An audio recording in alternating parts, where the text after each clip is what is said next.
My name is Anna and I am Lost But Found.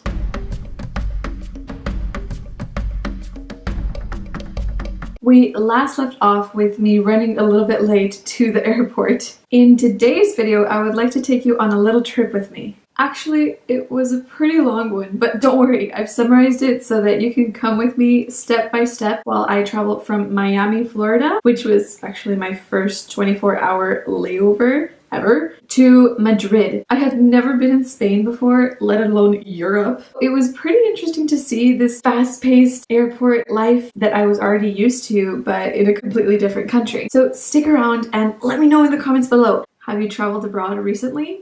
And do you like traveling by plane? I know I sure do. Let's go. I freaked out for a second because they told me that my reservation had been cancelled. I was like panicking, but I said, "No, Anna, God's in control. Just breathe, relax." After a few minutes, they finally found it. I don't know what had happened. So now I'm on my way to exchange some dollars into euros. Hopefully it's a good rate because I really don't want to lose that much money.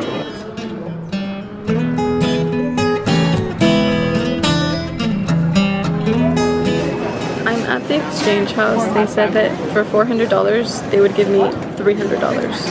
So I'm losing about 60 bucks. I'm gonna check online to see if there's any better exchange rate anywhere.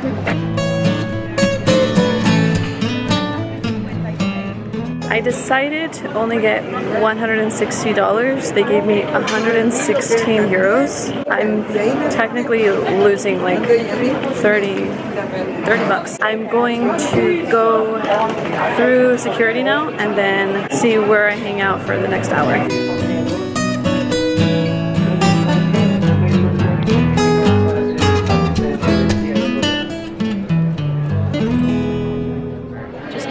Away from boarding. I'm very nervous. Honestly, much more relaxed right now than I was right before I left the hotel. I was freaking out, like I couldn't breathe. I felt like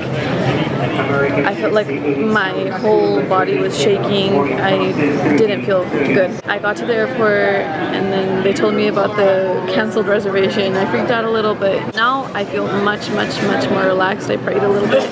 And I know that this is in God's hands, so anyway, I'm about to board, so see you on the plane.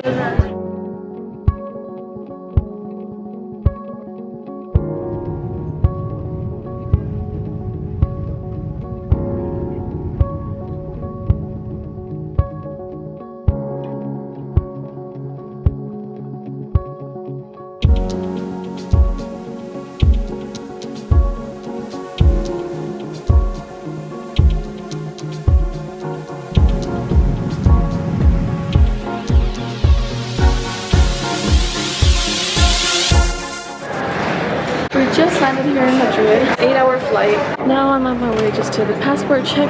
I'm kind of nervous to be here. I just feel a little lost, a little scared. I think it'll be a good experience. Another couch surfer is gonna host me today and tomorrow night, I believe. I don't really have any plans for the week, so let's see what comes up. I already have a few recommendations from some friends and family. Some of my students have been telling me, oh, you have to go here, you have to go there. I think I have enough of an itinerary already.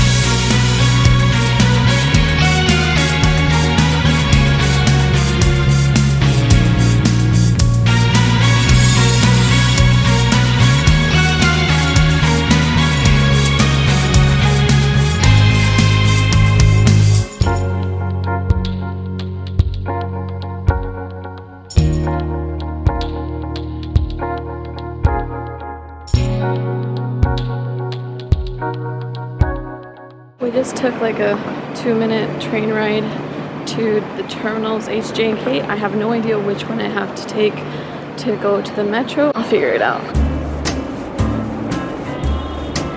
I'm now on my way to buy my metro ticket. I'm gonna see what's more convenient to buy, like a pass for the whole 4 days that I'm gonna be here, or just to buy ticket by ticket.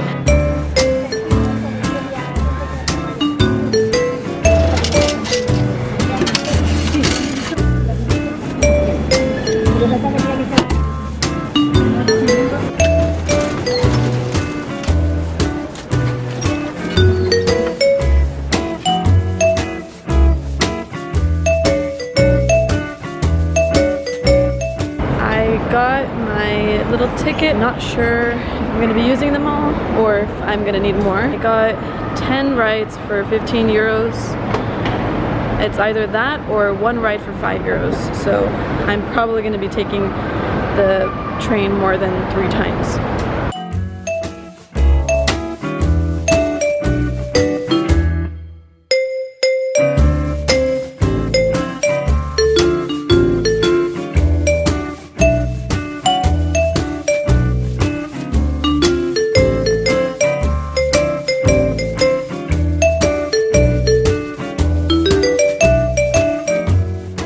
Update, just arrived. I saw on Google Maps that there's like a mall very close to here, so I'm just gonna go chill out there until my host gets home. I was able to go to the airport bathroom, freshen up a bit. Even a 2-hour flight is exhausting. Imagine an 8-hour flight. That was the first like long flight that I've ever taken in my life. I felt so cramped, my legs were falling asleep. They fed us a lot on the plane. I'm very happy that I don't have to eat right now because I'm already pretty full from the breakfast they gave us. Anyway, I'm gonna head over to the mall right now and then I'll update you guys.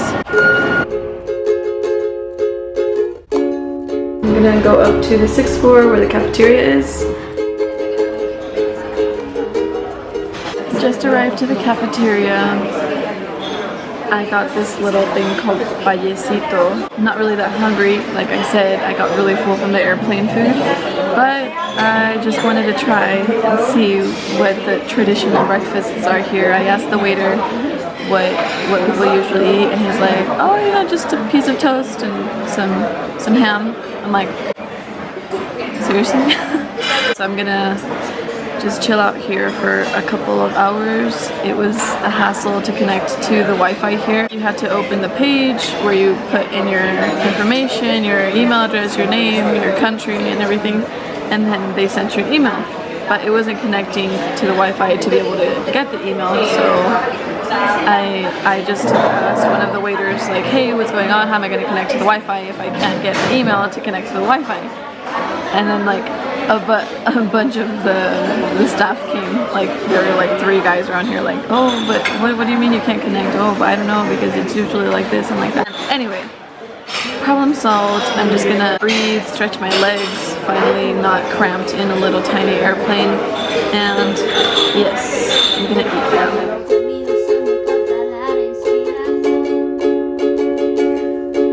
Alright, I decided to show you this because with travel come a lot of fun times, but also some scary or sometimes nerve-wracking times as well. I remember when I first got inspired to go abroad, a lot of the travelers that I followed seemed to have like this perfect experience every single time with no ups and downs, just ups. However, a lot of emotions come into play when you decide to put yourself in a situation where you're going to constantly be adapting to new situations, like what I've been doing since I started my digital nomad life. But that's the cool part. Every experience is unique and yours alone. Don't let the fear of something going wrong or of missing out on something back home or anything stop you from doing what you want to do. Just take the chance. If you're interested in seeing my process through all of this, make sure you subscribe and I'll have a lot more content coming your way. So, I'll see you soon!